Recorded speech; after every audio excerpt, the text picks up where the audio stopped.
Hey everyone. Yesterday we started talking about the law in Exodus. And so now I'm sure you're excited to spend 5 weeks looking at every one of these laws and figuring out what they mean. Okay, actually today we're just going to take one law, a couple laws, and think about how do we interpret this today as Christians. God says, don't mistreat or oppress an immigrant because you were once immigrants in the land of Egypt. Don't treat any widow or orphan badly.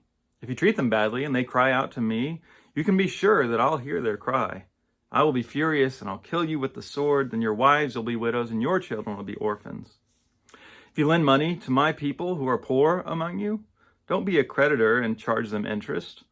If you take a piece of clothing from someone as a security deposit, you should return it before the sun goes down.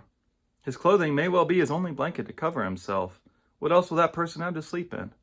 And if he cries out to me, I will listen because I am compassionate. So, as we talked about yesterday, our law is love.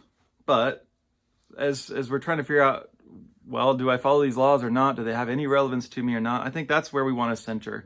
Does this command give me an example of how to love my neighbor? If the answer is yes, then somehow something about that command is relevant. And if the answer is no, then really it's not that relevant for us as Christians.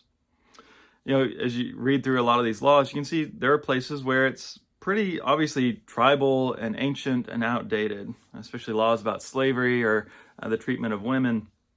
These are laws that are not consistent with the way of Christ. But then you find other laws, like the ones that we just heard, that actually seem a little too progressive for 21st century America, right? We have whole political campaigns that seem to be based on mistreating immigrants. And how would our society function if we weren't taking interest on our loans? Again, the point is not to just implement those laws, put them straight into our books. Because even if we tried to do that, we'd start obsessing over details, right? Well, what does mistreat mean? How do you define badly? And what if that poor person does have a blanket? Can I keep their coat then? The point is, when we look at laws like this, to see who God cares about and then ask if we do too.